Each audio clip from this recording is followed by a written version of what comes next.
Okay, so in this clip, I'm back in the BPW_menu widget, and what we'll be looking at here is how I set this up originally, just so that you can get the idea of how you can create your own widgets from scratch if you wanted to. So really the only components I have in here, as I've mentioned, are the two buttons and the background blur. And we can see these here. So we've got the background blur, and we have our play and quit button. So if I zoom in a little bit, just so that we can see what's happening when we add these in. To get a button into the interface the same way I have, we can get the button from our common tab, and we just want to drag this onto the canvas. We can see that this docks this at the top left hand of the canvas.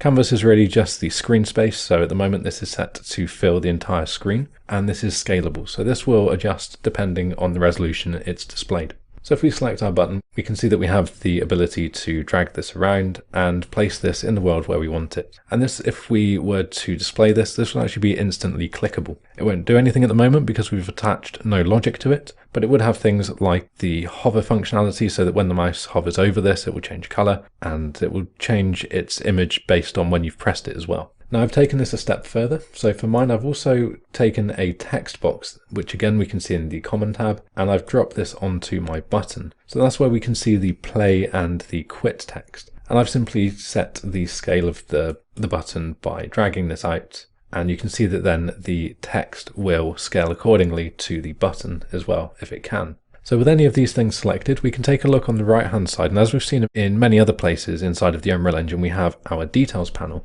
So this is where we can change things like the appearance of the button, so we can change the style of the button when it's been hovered or pressed, and obviously we have the normal state, which is where it is now. We can also change things like the color and opacity of the button if you didn't want these gray buttons. And then likewise, if we select our text block, you can see that I have a dark gray text, and that's simply by coming into the color and opacity and changing the color of the text. So this is essentially how I've set the widget up, and the only caveat on top of this is that I also have placed the buttons inside of a vertical box. Now you'll notice that the vertical box isn't something that we can see in the common palette. So if you wanted to find this, it's in one of the subcategories down here. Alternatively, we can just go to the search bar, type vertical box, and we can see the vertical box that I've used. So really all this does is we can place this again onto the canvas. And what I've done is I've dragged then the button inside of the vertical box. And really all this is doing is very similar to how we saw that the text will scale and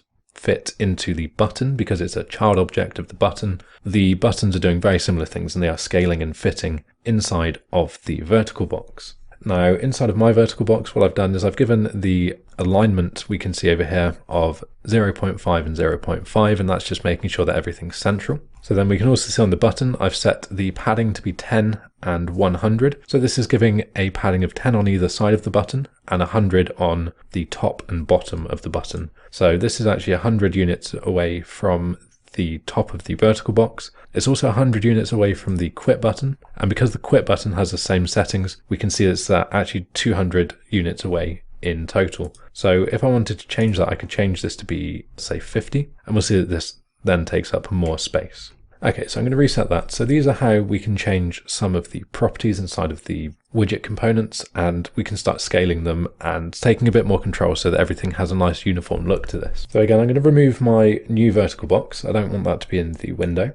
The final thing that we have is our background blur. So if we look at the background blur, again, this isn't in the common tab. This is actually under the special effects, and this was added very recently, I think maybe a version or two ago of the Unreal Engine. And really all this is an image with an alpha opacity so that we can have this nice kind of blurring effect going on in the background. Just makes it look a little bit more interesting. And what I've done with this is I've dragged this onto the canvas, and I've told this the anchor point is essentially the entire screen. So if we go to the anchors, this is where it's going to keep itself relative to the canvas, and I've chosen this option down here, which is to keep it taking up the entire space of the canvas as well.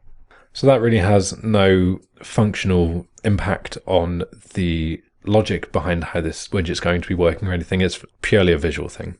And some of the nice features we have down here, again, we can go to the appearance and we can change just how blurred this is. So we can make it a lot weaker so we can see a lot more of what's happening in the background, or we can make it a lot stronger so we get some really hazy type of effects with the menu system. So again, as always though, if you wanted to find out exactly how everything in this is working, then do feel free between now and the next clip to just kind of pull this apart and see what each component is done and how it's set up. And you'll find that you can quite easily replicate something very similar to what I've created here. So in this clip, we've just taken a look at the designer section of the blueprint widgets, and this is where all of the visual things are happening. In the next clip, we'll be taking a look at the graph section, so we can see how the logic is being driven when the buttons are pressed.